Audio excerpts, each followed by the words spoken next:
Hello everyone, सभी का GTS में स्वागत है। हम आज बात करने वाले हैं जो सेकी की वैकेंसी आई है उसके बारे में।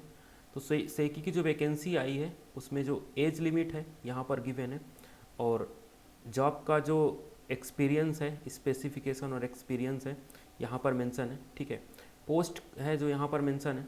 तो सबसे पहले हम बात करते हैं कि सेकी है क्या। ये एक solar energy corporation of India limited है। ठीक है, तो इसमें कुछ एप्लीकेशन इनवाइट किए हैं पर्टिकुलर पोस्ट के लिए। तो उन पोस्ट में आप फॉर्म कैसे कर सकते हैं और उसका एजुकेशन क्वालिफिकेशन क्या है उसके बारे में बात करते हैं। तो सबसे इम्पॉर्टेंट, हम जो जॉब अपडेट करते हैं वो टेक्निकल स्टूडेंट्स के लिए करते हैं, नॉन टेक के लिए भी करते हैं, लेकिन मोस्टली अभी हम जो फोकस कर रहे हैं वो टेक्निकल स्टूडेंट्स के लिए कर रहे हैं। तो टेक्निकल स्टूडेंट में सबसे पहले मैं 9 नंबर की वैकेंसी को डिस्कस कर रहा हूँ, उसके बाद अलग अलग सभी को डिस्कस करूँगा। तो इसमें सुपरवाइज़र की पोस्ट आई है। सुपरवाइज़र की पोस्ट के लिए 32 साल की एज मांगा हुआ है।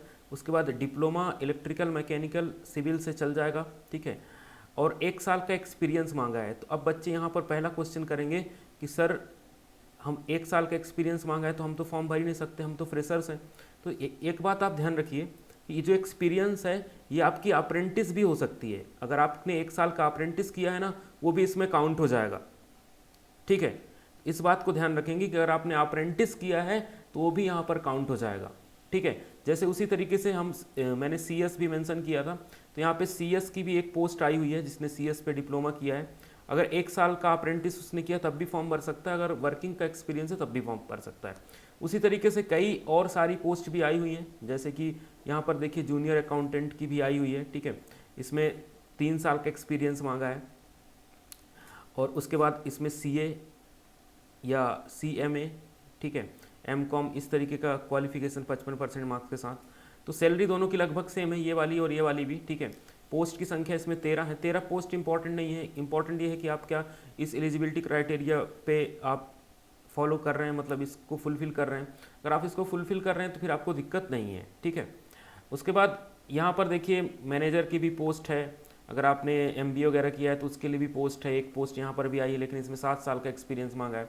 उसी के साथ सीनियर ऑफिसर की भी है, इसमें 32 साल एज मांगा है। 2 पोस्ट हैं और इसमें भी 1 ईयर का एक्सपीरियंस मांगा है, एमबीए डिग्री मांगी हुई है। ठीक है, सीनियर इंजीनियर जो है ये आईटी के लिए है, आईटी प्रोफेशनल्स के लिए है। ये 1 ईयर एक्सपीरियंस मांगा है। इस पर 60% मार्क्स के साथ आपके पास आपका बीई होना चाहिए या बीटेक होना चाहिए, तो आप फॉर्म भर सकते हैं। ठीक है, उसके बाद मैं आपको कुछ नियम कानून समझा देता हूँ। यहाँ पर देखिए जो एक साल का एक्सपीरियंस लिखा है ना, जहाँ जहाँ 1 ईयर का लिखा है, तो वहाँ अगर आपकी 1 साल की अप्रेंटिस भी है वो भी चल जाएगी उस पर्टिकुलर उसमें। ठीक है, वो भी चल जाएगा। और इसके बाद ये फॉर्म जो है वो ऑनलाइन भरा जाएगा। ठीक है, ऑनलाइन भरा जाएगा, सिर्फ ऑनलाइन मोड से ही फॉर्म एक्सेप्ट होंगे। ठीक है, किसी अदर मोड से नहीं होंगे। यहाँ पर लिखा भी है क्लियरली दूसरे नंबर का, आप भारत के निवासी होने चाहिए। ठीक है, आप दूसरे देश के निवासी होंगे तो इस फॉर्म को नहीं भर सकते। ठीक है, आपको रजिस्टर करना होगा अप्लाई करने से पहले। ठीक है, और जो मैंने कहा है देखिए यहाँ पर लिखा हुआ है कि the apprentice training under the apprentice act will be considered as the work experience. तो आपका जो 1 साल का अप्रेंटिस होता है वो भी इस वर्क एक्सपीरियंस पे काउंट हो जाएगा।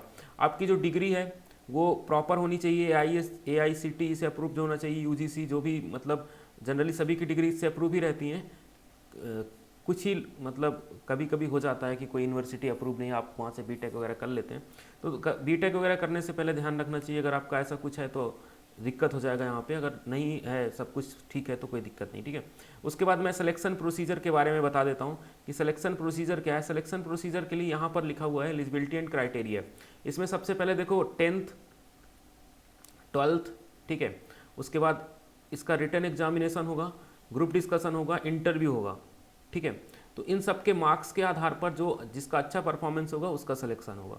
ठीक है, अगर आप इसी तरीके के जॉब अपडेट चाहते हैं तो हमारे चैनल को सब्सक्राइब कर लीजिए, जिससे आगे आने वाले नोटिफिकेशन आपको सबसे पहले मिल जाएं और जॉब से आप अपडेटेड रहें। ठीक है, अगर आपको इसकी मैं PDF अपने टेलीग्राम चैनल पे डाल दूंगा। अगर आपको किसी भी चीज़ में डाउट है तो आप मुझे कमेंट कर सकते हैं, मैं उस पर्टिकुलर टॉपिक पे वीडियो बना दूंगा।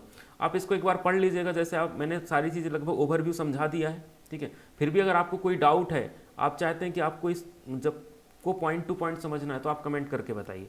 Thanks for watching.